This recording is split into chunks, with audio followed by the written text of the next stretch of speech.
जी, तो कैसे आप सभी? स्वागत है आप सभी का डीआरएफ की एक और नई वीडियो में। आज की वीडियो में हम सीखेंगे कि सीरियलाइज़र होता क्या है, सीरियलाइज़र का क्या काम होता है, सीरियलाइज़र कैसे बनाते हैं और उसकी और भी जो भी फंक्शनैलिटी है उन सब के बारे में बात करेंगे। कुछ फंक्शनैलिटी हम आगे आने वाली वीडियो में बात करने वाले हैं। तो अभी जो हम बात करेंगे वो बहुत बेसिक टू मीडियम होगा, एडवांस नहीं होगा। ठीक है, पहले ये समझते हैं कि सीरियलाइज़र आखिर होता क्या है और सीरियलाइज़र करता क्या है। तो जो भी डेटा हमारे रिक्वेस्ट से आती है या फिर जो भी डेटा हमारे आउटपुट को जाती है, इन दोनों के बीच हमारा आता है सीरियलाइज़र। और ये करता क्या है? डेटा वैलिडेट करता है, डेटा को करेक्ट फॉर्म में रिटर्न करता है। जैसे डेटाबेस से मैंने कोई चीज़ निकाली, डेटाबेस से कोई चीज़ मैंने निकाली, इसका मतलब है कि इंस्टेंस मॉडल मैंने यहाँ पे एक्सट्रैक्ट किया। जैसे जैसे मैंने यहाँ पे स्टूडेंट ले लिया। स्टूडेंट क्या कर रहा है? जितने भी स्टूडेंट है मॉडल्स हैं, student dot objects dot all, तो ये क्या कर रहा है? सारे के सारे स्टूडेंट्स को पिक कर रहा है। तो ये एक इंस्टेंस मॉडल है, ये एक ऑब्जेक्ट है पाइथन का। अगर यहाँ से समझने की कोशिश करो, ये पाइथन का एक ऑब्जेक्ट है। अब सीरियलाइजर क्या करता है? सीरियलाइजर यहाँ पे बहुत इंपॉर्टेंट रोल प्ले करता है कि जो भी डेटा यहाँ पे आ रहा है वो उस फॉर्म में नहीं आ रहा जिस फॉर्म में हमें चाहिए। हमें चाहिए जेसन फॉर्मेट में, आउटपुट में। तो ये क्या करता है? सीरियलाइजर ये मॉडल का डेटा उठाता है और सीरियलाइजर की मदद से इसको क्या करता है? जेसन में कन्वर्ट करता है। जैसे कि नेम हो सकता है, कुछ हो, ठीक है, आईडी कुछ है, स्कूल नेम कुछ है और स्कोर कुछ है, ठीक है, रोल नंबर, क्लास, जो भी इंफॉर्मेशन है ये इन सब में कन्वर्ट करता है। तो सीरियलाइजर का काम इतना है कि जो भी मॉडल इंस्टेंस का डेटा है जिस फॉर्म में हमें चाहिए उस फॉर्म में लाके देता है। पहला काम ये है। दूसरा काम ये है कि अगर रिक्वेस्ट आती है कुछ, जैसे अगर कोई रिक्वेस्ट आ गई, फॉर्म डेटा इसको बोलते हैं, तो सीरियलाइजर वैलिडेशन का भी काम करता है। सीरियलाइजर क्या करता है? वैलिडेशन का भी काम करता है। इन सारे डेटा को वैलिडेट करेगा वेदर डेटा इज करेक्ट और नॉट। जो चीज़ हमें चाहिए, जैसे अगर मुझे मॉडल में टाइटल स्टोर करना है विच इज़ कैरेक्टर, बट अगर आप टाइटल में कुछ और पास कर रहे हो, इंटीजर दे रहे हो या कुछ अदर तरीके का सिंबल दे रहे हो जिसको हम कैरेक्टर में स्टोर नहीं कर सकते, तो यहाँ पे प्रॉब्लम आएगी। या फिर मैंने प्राइस दे दिया, अब फ्रंट एंड से जो प्राइस आनी चाहिए थी वो ग्रेटर देन 100 आनी चाहिए थी, बट नहीं आ रही है फ्रंट एंड से, तो हम क्या करेंगे? बैक एंड से यहाँ पे वैलिडेट कराएंगे। तो ये काम कौन करता है? ये काम हमारा सीरियलाइजर करता है। क्या करता है? वैलिडेट करता है डेटा को और उसके बाद इस डेटा ऑब्जेक्ट को पाइथन ऑब्जेक्ट में कन्वर्ट करके सेव करता है डेटाबेस में। इस प्रोसेस को बोलते हैं, पहला वाला जो हमारा प्रोसेस है, इस प्रोसेस को बोलते हैं सीरियलाइजेशन। पाइथन ऑब्जेक्ट को अगर हम जेसन में कन्वर्ट कर रहे हैं या फिर जिस फॉर्मेट में हमें चाहिए, एक्सएमएल, प्लेन टेक्स्ट, तो ये सीरियलाइजेशन है। और ये हमारा है डी सीरियलाइजेशन। ये प्रोसेस है। इसमें क्या कर रहे हैं हम? जो भी फॉर्म डेटा आ रहा है, फॉर्म डेटा जेसन की फॉर्म में हो सकता है, टेक्स्ट की फॉर्म में हो सकता है या किसी इनकोडेड फॉर्म में होता है, इसको हम कन्वर्ट कर रहे हैं पाइथन ऑब्जेक्ट में, जिसका इस्तेमाल करके हम डेटाबेस में स्टोर करेंगे। तो सीरियलाइजर का काम ये है। आई होप कि ये चीज़ें समझ में आ रही होंगी। जब भी आप यूज़र से इनपुट लोगे, किसी व्यू में कॉल कर रहे हो सीरियलाइजर को, तो रिक्वेस्ट से जो भी डेटा आएगा उसके लिए अलग सीरियलाइजर रख सकते हो। स्टोर करना है उसके लिए अलग सीरियलाइजर का इस्तेमाल कर सकते हो। यानी कि जितने सीरियलाइजर चाहो उतने सीरियलाइजर का इस्तेमाल कर सकते हो। तो इनपुट के लिए अलग ले लो, डेटाबेस में सेव करने के लिए अलग अलग सीरियलाइजर ले लो, जिससे अगर हमारे पास सारा डेटा एक साथ आ गया। अब उसमें मुझे क्या करना है? अलग अलग चीज़ें बनानी है। जैसे स्टूडेंट का डिटेल, पर्सनल इन्फॉर्मेशन का टेबल है, तो एक साथ मैंने सारा डेटा तो मंगा लिया स्टूडेंट का फॉर्म से, तो उसकी पर्सनल इन्फॉर्मेशन का अलग टेबल है, उसकी क्लासेस का अलग टेबल है, उसका जो प्रीवियस एजुकेशन है उसका अलग टेबल है। तो क्या करेंगे? पहले तो पूरा डेटा वैलिडेट कराएंगे कि जो डेटा चाहिए वो है या नहीं है। उसके बाद क्या करेंगे? इस डेटा को अलग अलग सीरियलाइजर में भेजेंगे ताकि हम इसको सेव कर सके डेटाबेस में। तो ये प्रोसेस है। बहुत कॉम्प्लेक्स बनाने की कोशिश नहीं करते हैं, सिंपल रखते हैं। अब बारी आती है कि सीरियलाइजर बनाते कैसे हैं। तो सीरियलाइजर हमारे पास दो है, एक तो प्लेन सीरियलाइजर है, दूसरा मॉडल सीरियलाइजर है। देखिए, इसके लिए एक हमारे पास क्लास है सीरियलाइजर डॉट सीरियलाइजर। अगर हमें प्लेन सीरियलाइजर बनाना है तो इसके लिए हमारे पास एक ऑलरेडी क्लास है सीरियलाइजर डॉट मॉडल सीरियलाइजर। तो हम क्या करेंगे? एक्सटेंड करेंगे। अगर मुझे अपना नॉर्मल सीरियलाइजर बनाना है तो इसको एक्सटेंड करेंगे नॉर्मल सीरियलाइजर। अगर मुझे मॉडल सीरियलाइजर बनाना है, ठीक है, तो हम क्या करेंगे? इसका इस्तेमाल करेंगे। तो ये दोनों कैसे डिफाइन होते हैं, चलते हैं कोड पे। एंड यहाँ पे मैंने लिखा हुआ है, जैसे ये देखो, अगर मुझे कॉन्टैक्ट इन्फॉर्मेशन चाहिए तो मैंने कॉन्टैक्ट सीरियलाइजर बनाया, जिसमें मैंने सीरियलाइजर्स डॉट सीरियलाइजर को एक्सटेंड किया हुआ है, नेम दे दिया, ईमेल दे दिया, मैसेज दे दिया। ठीक है, अब ये जो होते हैं नेम में, ये एक हमारा टाइप है कि नेम किस तरीके का डेटा रखेगा। अगर इसके अलावा कुछ और डेटा इसमें आता है तो वैलिडेशन एरर में आ जाएगा, क्योंकि इसके टाइप का नहीं है। ठीक है, ईमेल में हमारा ईमेल ही होना चाहिए, मैसेज में हमारा कैरेक्टर फील्ड, तो कैरेक्टर में कुछ भी आप दे सकते हो। और हाँ, एक और, इसकी मैक्सिमम लेंथ 100 है। ठीक है, इसके ऊपर आप डेटा स्टोर नहीं कर पाओगे, प्रॉब्लम आ जाएगी। ठीक है, कुछ वैलिडेशन इनबिल्ट है, कुछ हम बना सकते हैं, तो इसके बारे में हम आगे बात करेंगे वैलिडेशन पे। अभी बस इतना समझो कि अगर आपको सीरियलाइजर बनाना है तो कैसे बना सकते हैं। अगर आपके पास ऑलरेडी कोई मॉडल है तो इस तरीके से आप यहाँ पे बनाओगे। ठीक है, ये हमारा है book serializer, serializers dot model serializer, class meta, और यहाँ पे हमें देना है मॉडल और फील्ड्स। मॉडल में हम मॉडल नेम दे देंगे, फील्ड्स में कौन कौन से फील्ड हमें रखने हैं इस मॉडल के। ठीक है, या फिर आप ऐसे लिख सकते हो, अगर सारे फील्ड चाहिए तो आप ऐसे लिख दो, फील्ड्स इक्वल्स टू दिस। और अगर सारे फील्ड्स चाहिए, कुछ छोड़ने हैं, तो फील्ड्स इक्वल्स टू ऑल। और फिर उसके बाद एक्सक्लूड में आप वो कॉलम्स दे दो या फील्ड्स दे दो जो हमें एक्सक्लूड करने हैं। तो कई तरीके के हमारे पास मेथड है, यहाँ पे मैंने इसको कमेंट किया हुआ है। ठीक है, अभी हमारा जो बुक मॉडल है यहाँ पे देखोगे, उसमें है ID, title, author, price, is published. ये डिस्काउंट अमाउंट नहीं है वहाँ पे। ठीक है, अगर आप बुक मॉडल पे जाओ यहाँ पे, तो डिस्काउंट अमाउंट यहाँ पे नहीं है। अगर डिस्काउंट अमाउंट नहीं है तो कुछ चीज़ें होती हैं, यहाँ से हम सेव नहीं करेंगे। अभी यहाँ पे हमारे पास है ये डिस्काउंट अमाउंट, एक मेथड है, serializers dot serializer method field.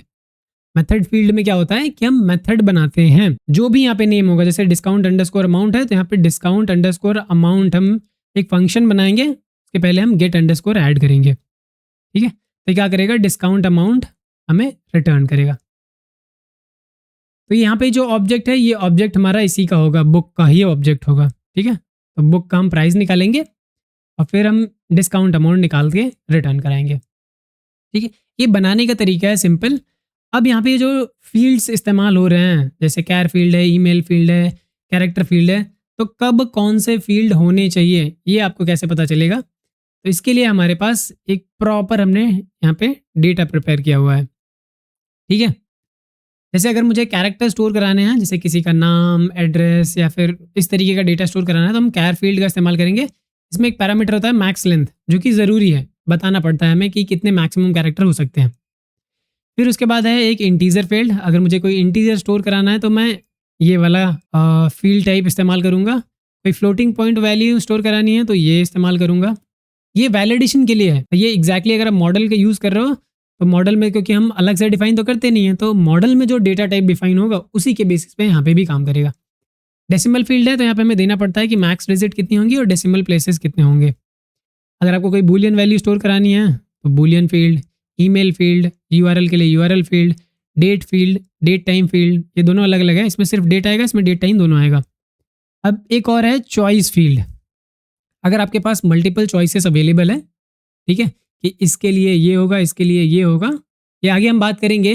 आगे हम इसको थोड़ा कॉम्प्लेक्स जब बनाएंगे तो बात करेंगे इस पे भी कि इसको इस्तेमाल कैसे कर सकते हैं चॉइस फील्ड, क्योंकि बहुत ज़्यादा इस्तेमाल भी होता है हमारे रियल लाइफ में। देन स्लग फील्ड है, यूआईडी फील्ड है, फाइल फील्ड है, इमेज फील्ड है। तो ये कुछ फील्ड्स हैं जिनका इस्तेमाल आप टाइम आने पर करोगे। अब यहाँ पे जैसे कैर फील्ड है, कैर फील्ड के अंदर हम जैसे मैक्स लेंथ दिया, उसी तरीके से और भी पैरामीटर्स होते हैं। और भी पैरामीटर्स में बात करेंगे तो जैसे मैक्सिमम लेंथ तो है ही, इसमें कुछ चीज़ें और होती है, जैसे required equals two by default true होता है, कि यानी कि इसकी कुछ ना कुछ वैल्यू चाहिए ही चाहिए। अलाउ ब्लैंक फॉल्स होता है, अलाउ नल फॉल्स होता है। यहाँ पे जो इक्वल वाली वैल्यू है ये हमारी बाई डिफॉल्ट होती है। ठीक है, अलाउ नल फॉल्स कर देंगे तो इसका मतलब है कि नन अलाउड नहीं होगा। ट्रू करेंगे तो इसका मतलब है नल अलाउ है। डिफॉल्ट में अगर आप कोई पैराम वैल्यू दे देते हो तो अगर कुछ भी वैल्यू नहीं मिलती तो डिफॉल्ट वैल्यू ये आ जाएगी। रीड ओनली, राइट ओनली बहुत इंपॉर्टेंट है। दो चीज़ें मैंने बताई। पहली चीज़ क्या कर रहा है, पाइथन ऑब्जेक्ट को जेसन में कन्वर्ट कर रहा है, विच इज़ रिस्पॉन्स रिटर्न कर रहा है। दूसरा हमारा रिक्वेस्ट आता है, उसको डीबी में स्टोर करता है कन्वर्ट करके। तो ये पहला वाला है कि अगर मैं रीड ओनली बना देता हूँ इसको, रीड ओनली फॉल्स, तो इसे सिर्फ आप आउटपुट में देख पाओगे, इनपुट में से नहीं देख पाओगे। अगर कोई रिक्वेस्ट आती है, आप सोचो कि नहीं रिक्वेस्ट में ये भी आ जाए, तो रिक्वेस्ट में नहीं आएगा वो। अगर आप सीरियलाइजर में ऐड करो, उसका वैलिडेटेड डेटा निकालोगे तो नहीं मिलेगा, क्योंकि ये सिर्फ और सिर्फ रीड ओनली के लिए है, राइट ओनली के लिए नहीं। इसी तरीके से राइट ओनली भी है, डिफॉल्ट वैल्यू फॉल्स होती है। अगर आप चाहो तो रीड ओनली, राइट ओनली आप ट्रू फॉल्स कर सकते हो अपने हिसाब से। अगर आपको चाहिए कि रिस्पॉन्स में ही दिखे, इनपुट में ना दिखे, तो आप रीड ओनली ट्रू कर दो। अगर आप चाहते हो कि सिर्फ इनपुट में दिखे, आउटपुट में नहीं दिखना चाहिए, तो आप राइट ओनली कर दो। और ये कुछ है source, label, help text, validators. अब यहाँ पे वैलिडेटर्स भी है, इसके बारे में आगे डिटेल में बात करेंगे, बट अभी के लिए मैं बता दे रहा हूँ। जैसे अगर आप चाहते हो कि इस पे कोई वैलिडेटर फंक्शन अप्लाई कर सकें, जैसे अगर मैं चाहता हूँ टाइटल इतने लेंथ का हो, टाइटल में कॉमा नहीं होनी चाहिए, ये नहीं होनी चाहिए, तो मैंने क्या किया, एक फंक्शन बना लिया जो ये सब चेक करता है। अगर ये हो सब होगा तो वैलिडेशन एरर देगा, अगर नहीं होगा तो ये वो टाइटल रिटर्न करके देगा। तो आप यहाँ पे फंक्शन कहीं और डिफाइन कर लो, यहाँ पे नाम डाल के दे दो। तो ऐसे भी काम करता है। इसके बारे में हम इन डिटेल बात करने वाले हैं आगे, किस तरीके से हम वैलिडेशन अप्लाई करते हैं। ठीक है, अगर आपको कोई मेथड फील्ड बनाना है जो कि कैलकुलेट करना है, तो इस तरीके से आप सीरियलाइजर मेथड फील्ड बना के यहाँ पे ये कर सकते हो। अब बारी आती है व्यूज़ में कैसे ये काम करता है, कैसे सीरियलाइजर डॉट सेव करते हैं तो ये मॉडल सेव हो जाता है।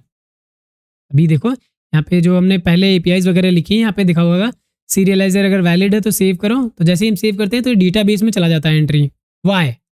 और ये कैसे काम करता है समझने की कोशिश करते हैं। तो जैसे ये बुक लिस्ट क्रिएट व्यू है, ठीक है, ये एक एपीआई भी है, हमने बात करी हुई इसके पहले, तो आपको आइडिया है बिल्कुल। तो क्या कर रहा है, बुक वाली टेबल से सारे बुक्स निकाल रहा है। ठीक है, बढ़िया, यहाँ तक तो नॉर्मल ये जाएंगो ओआरएम है।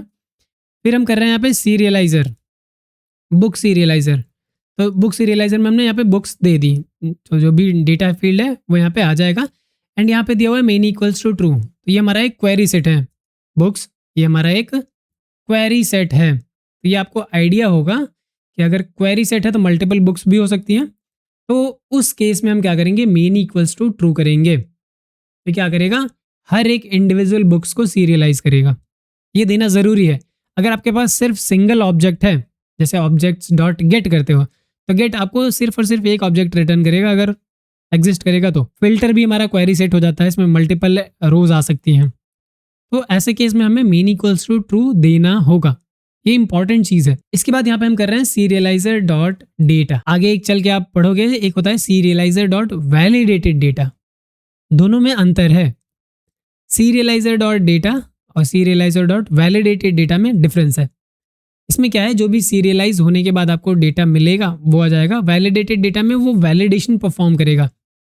अभी हम इसके बारे में बात नहीं करिए, बट आगे बात करेंगे। बता दे रहा हूँ सिंपल सा कि सीरियलाइजर्स में जो भी यहाँ पे हम फील्ड्स देंगे, उन फील्ड्स का डेटा हमारे पास आएगा। जैसे यहाँ पे अगर हम बुक सीरियलाइजर की बात करें, ये हमारा बुक सीरियलाइजर, ये पिक क्यों नहीं हो रहा है, आई डोंट नो कि क्यों नहीं हो रहा। ठीक है, ये हमारा बुक सीरियलाइजर है, ये गेट के लिए तो कॉल कर रहा है। ये चीज़ समझनी ज़रूरी थी कि मेन इक्वल्स टू ट्रू देना है और यहाँ पे सीरियल डेटा एक्सेस करना है, तो हम सीरियलाइजर डॉट डेटा एक्सेस कर सकते हैं। नेक्स्ट आता है जब हम कोई रिक्वेस्ट भेजते हैं, तो रिक्वेस्ट भेजते हैं तो एक पैरामीटर यहाँ पे एट्रीब्यूट है, देना ज़रूरी है, डेटा इक्वल्स टू सीरियलाइजर। उसके बाद डेटा इक्वल्स टू जो भी डेटा आप दोगे वो data as a input accept करेगा। ठीक है, एंड इसके बाद आता है सीरियलाइजर डॉट इज वैलिड। अब ये इज वैलिड जो है बहुत इंपॉर्टेंट है, आगे डिस्कस करेंगे। सिंपल सा मीनिंग यहाँ पे समझने की कोशिश करें तो ये है कि जितनी भी वैलिडेशन होंगी, जितनी भी वैलिडेशन परफॉर्म करने होंगे, वो सारे परफॉर्म होंगे। यहाँ पे कोई भी अगर वैलिडेशन फेल होता है, जैसे हमने यहाँ पे अगर आप देखो बुक वाले केस में क्या है, ठीक है, बुक सीरियलाइजर में क्या में हमने बुक दिया हुआ है और बुक में ये है टाइटल हमारा मैक्स लेंथ 40 है। ठीक है, अगर हमने 40 से ज़्यादा कैरेक्टर्स दे दिए इनपुट में, तो ये वैलिडेशन एरर थ्रो करेगा, क्योंकि ये हमारा मॉडल सीरियलाइजर है। यहाँ पे तो हम डिफाइन कर ले रहे हैं कैर फील्ड मैक्स लेंथ 40, यहाँ पे नहीं कर पा रहे हैं तो कौन सा उठाएगा, ये मॉडल से उठाएगा। ठीक है, तो ये क्या करेगा, अगर कुछ भी एक्सेप्शन आता है वैलिडेशन एरर वाला, तो ये यहाँ पे एक्सेप्शन रेज कर देगा। जैसे ही रेज कर देगा तो बाहर आ जाएगा, हम इसको सेव नहीं करेंगे। अब ये सीरियलाइजर डॉट सेव यहाँ पे भी है पोस्ट में, सीरियलाइजर डॉट सेव पुट में भी है। अब दोनों पे अलग अलग काम करता है। तो जो हम यहाँ पे अगर आप बात करो सीरियलाइजर, जो हमारा बुक सीरियलाइजर है, यहाँ पे हमने एक्सटेंड किया हुआ है मॉडल सीरियलाइजर को या फिर सीरियलाइजर को। तो इस क्लास के अंदर डिफाइन है क्रिएट और अपडेट, दो फंक्शन डिफाइन है। अगर काम नहीं करते आपके हिसाब से तो आप यहाँ पे दोनों ही फंक्शन को डिफाइन कर सकते हो। ठीक है, यहाँ पे आप डेफ क्रिएट जो भी अपना डेटा है उसके साथ क्रिएट कर सकते हो, या फिर डेफ अपडेट आप यहाँ पे क्रिएट कर सकते हो अपने हिसाब से। तो अगर कोई पोस्ट रिक्वेस्ट आती है, ठीक है, अगर कोई पोस्ट रिक्वेस्ट आती है, पोस्ट रिक्वेस्ट में डॉट सेव करते हैं तो ये हमारा क्रिएट वाला फंक्शन कॉल करता है, ठीक है। बाई डिफ़ॉल्ट अभी यहाँ पे इनबिल्ट है, आप चाहो तो यहाँ पे सीरियलाइज़र के अंदर डिफाइन कर सकते हो, आगे हम बात करेंगे। अभी सीरियलाइज़र के बारे में और बहुत कुछ पढ़ना है। तो ये क्या करेगा जब आप यहाँ पे जो डिफाइन है क्रिएट वाला, क्योंकि मॉडल सीरियलाइज़र इस्तेमाल कर रहे हैं, जैसे ही हम वहाँ पे क्रिएट करेंगे, इसको सेव करते हो तो क्रिएट फंक्शन कॉल होगा, क्रिएट फंक्शन कॉल होगा तो वहाँ पे मॉडल को सेव कर देगा वो। इसीलिए मैं बोल रहा था जब आप ये सीरियलाइज़र डॉट सेव करते हो तो मॉडल में कैसे सेव हो जा रहा है, क्योंकि इसके लिए हमारे पास फंक्शन बना हुआ है।